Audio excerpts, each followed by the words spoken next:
Okay.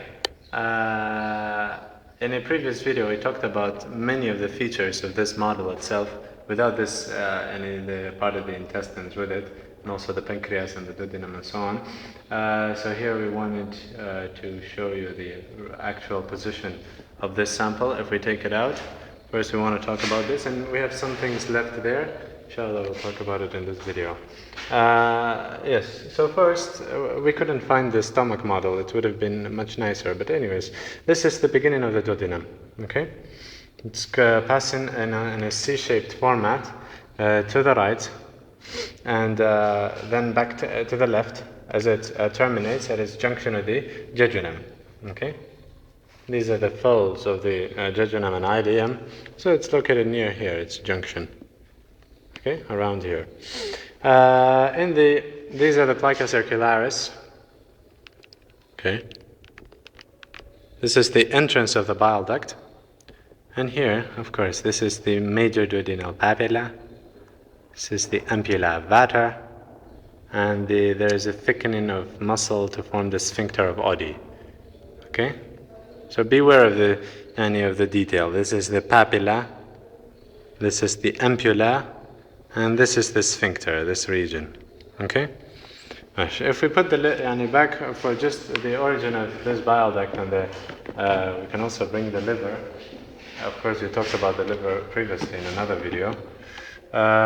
So, here,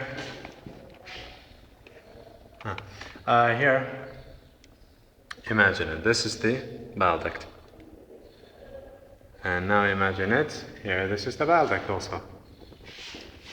Okay, so this is the bile duct going down into the duodenum, and it's mainly this bile duct that actually determines the separating line between the foregut origin of the duodenum and the midgut origin of the duodenum. Okay, this is the portal vein.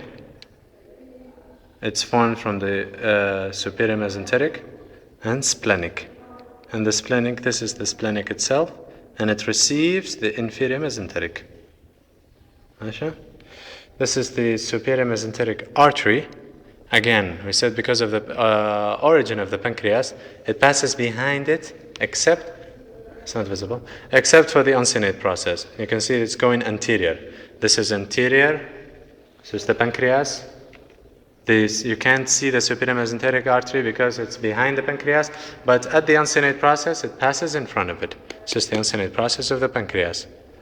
This is the body of the pancreas and the tail of the pancreas. Where is it going? It's going to the spleen. It's reaching the hilum of the spleen. Also has embryological origin. And other features in this aspect. Okay. Yes, the ducts. This is the main pancreatic duct. All right.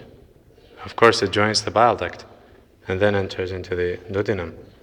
And this is the accessory pancreatic duct if present.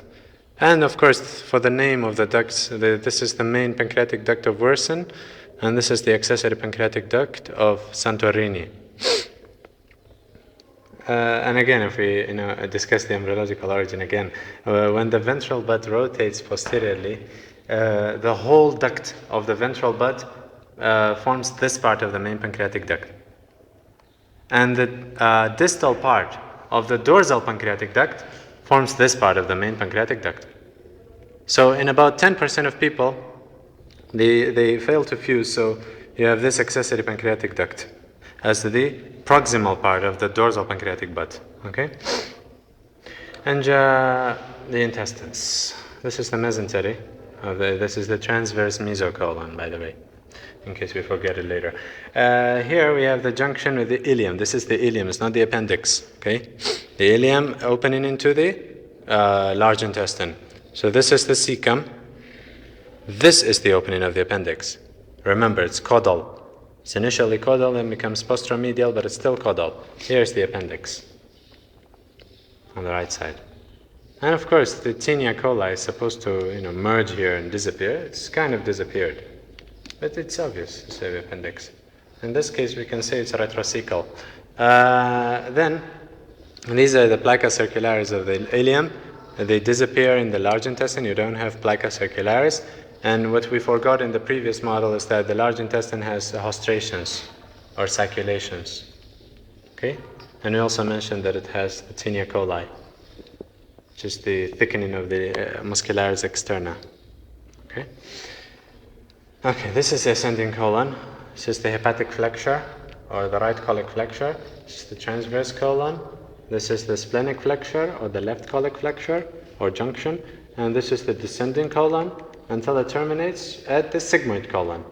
So here, this is the sigmoid colon, S-shaped or whatever. And its tinea coli terminates at the rectum. There's no rectum in that sample. Okay? As for this is the greater omentum, of course. And because the greater omentum is also supplied by omental branches, meaning epiploic branches, omentum is epiploic. These are supposed to be branches of left gastroepiploic artery. Because as the name suggests, gastroepiploic means supplies the stomach and also the omentum. And behind, again, this is the right side. This is the right side, and the right side is mainly supplied by the superior mesenteric artery, left side mainly by inferior mesenteric artery. So this is supposed to be the superior mesenteric artery. And in this sample, it's actually much better than the other because it's higher up than the inferior mesenteric. And it's given off, as we can say, this is the middle colic, and this is the, as we can say, the right colic, the ileocolic, and this is supposed to be the continuation that should anastomose or the ileocolic. Of course, the jejunal-ileal branches are not obvious; they are supposed to come anteriorly. And this is the inferior mesenteric artery, the level of L3 it arises, given off the left colic, the sigmoidal, and the superior rectal. This is not rectal, but anyways, let's say this is superior rectal. Okay. And okay, this is basically what we know of this sample. I can't think of anything else. And a few things left from this sample. As I said, we've already explained this, but some things we have forgotten. This is the median sacral artery going down. Okay. These are the lumbar arteries arising from the aorta. Okay. So the lumbar veins draining into the inferior vena cava. And just, yes, we also forgot the psoas minor muscle. Here it is. And also on this side. It's a variation. Not a variation, but not, many people have it. And this could be the internal iliac, I don't know, divided into branches. I haven't taken the pelvis yet. And that's it. And one final thing is these superficial inguinal lymph nodes. And below the level of the umbilicus, all the lymph from the abdomen drains here.